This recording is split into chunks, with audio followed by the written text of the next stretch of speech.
Something I've been trying to get my head around is the 21 centimeter line. A lot of people don't realize how important the 21 centimeter line is. The 21 centimeter line is a particular emission line from hydrogen, and it's a gift. It lights up the entire sky.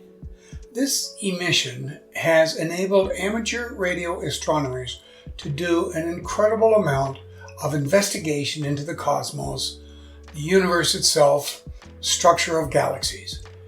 It has also helped us understand various other cosmic phenomena, not only nebulae, but also pulsars, neutron stars, and other interesting objects. Sometimes we even see stars that, as I always say, radioactive and quite loud, and we have no idea why that is. It's pretty incredible. However, there is so much controversy surrounding the 21 centimeter line. To explain what this is, if you have a wavelength of 21 centimeter, the speed of light is roughly 3 times 10 to the 8th meters per second, which results in a frequency of about 1420 megahertz or 1.4 gigahertz. This frequency can be received by an antenna tuned to the radio wavelength. With fairly simple equipment, you can receive, record, and analyze it. As I said, the 21 centimeter line, this particular emission from hydrogen, is unbelievably controversial. You see, there are a lot of people who talk about electrons flipping and all sorts of things. This is absolute hogwash.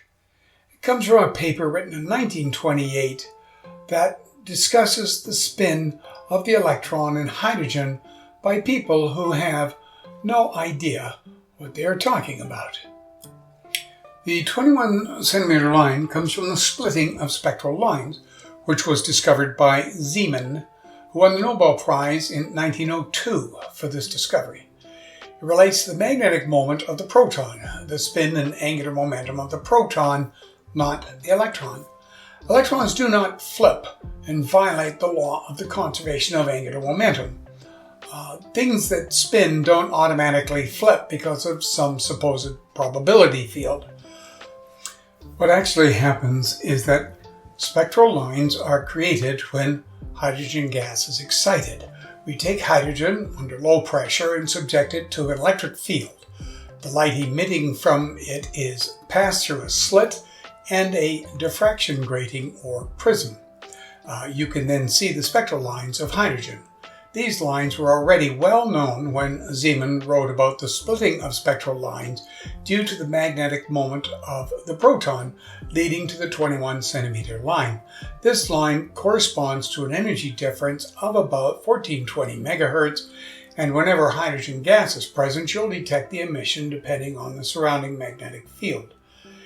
In 1927, Erwin Schrödinger developed the famous Schrödinger equation, which describes the energy states of a hydrogen atom.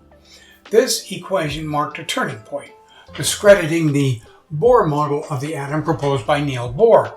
According to Bohr, electrons orbit around the nucleus in fixed paths. However, Schrödinger's work showed that this model was incorrect, as it violated Maxwell's equations, which predict that an electron in orbit would emit electromagnetic radiation, lose energy, and spiral into the nucleus.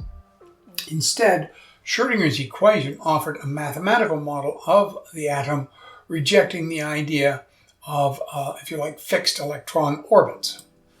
The controversy intensified when Albert Einstein supported Schrödinger's model, leading to a 20-year debate between proponents of the Copenhagen interpretation, which is Bohr's model, and Schrödinger's quantum theory. The Copenhagen interpretation, which relied heavily on probability, was criticized by Schrödinger and Einstein, who argued that quantum mechanics had a solid mathematical foundation that didn't require probability for understanding phenomena like the 21 centimeter line in hydrogen. Despite the lack of experimental backing for the Copenhagen interpretation's view on electron flipping, It continues to dominate in certain scientific circles, particularly in radio astronomy. Unfortunately, those who challenge these views often face exclusion and marginalization, a modern example of the war on science. I'm in Canada right now. I've spent a lifetime doing mathematical research and research in physics, an awful lot of computer programming back from the 60s onward. I remember when, if you like, the war against science actually began. It began during the reign of Canadian Prime Minister Stephen Harper. After Stephen Harper, then came Justin Trudeau. Even though there was supposed to be all the support for science, got rid of the laboratory, the environmental laboratory that covered a considerable area in Northern Ontario that was studying freshwater flows in Northern Ontario. That got completely shut down. The library got shut down and all the journals got thrown out. It continued and started to be more and more exclusivity within the sciences. Science was some sort of really an old boys club, but also more of a very, very exclusive group of people with more dogmatism within scientific theories. It seemed like research just ended, and science started to get a bad name.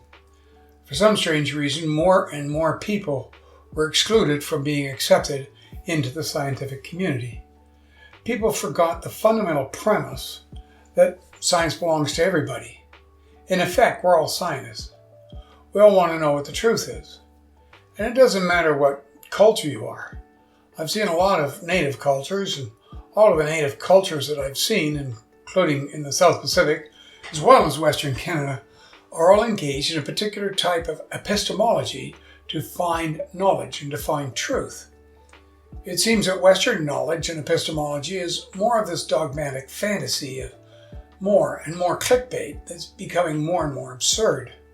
Looking at what I'm seeing on the 21 centimeter line, everybody is excluded from using all these large telescopes and radio telescopes because of this nonsense that you cannot get the 21 centimeter line from stars, even though we do it all the time.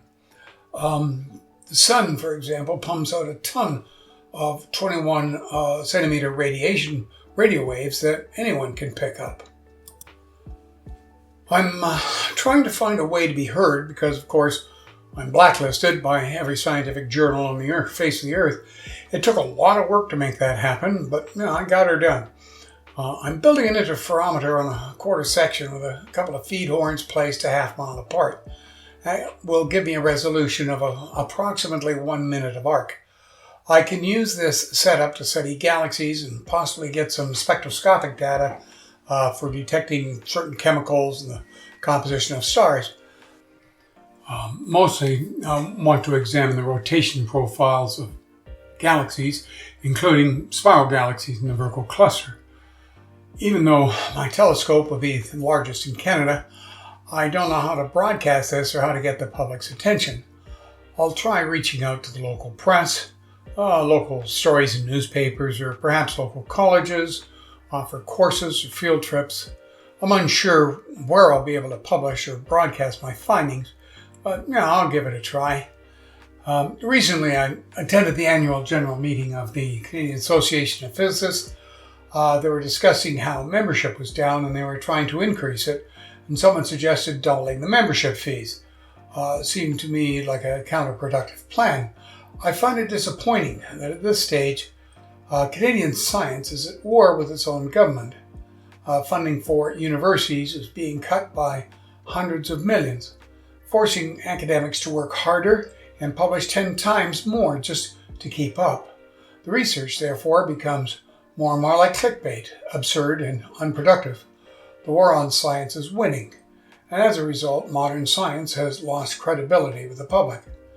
The issue with the 21 centimeter line is a perfect example of this. Despite direct observational evidence, the absurdity within the scientific community remains.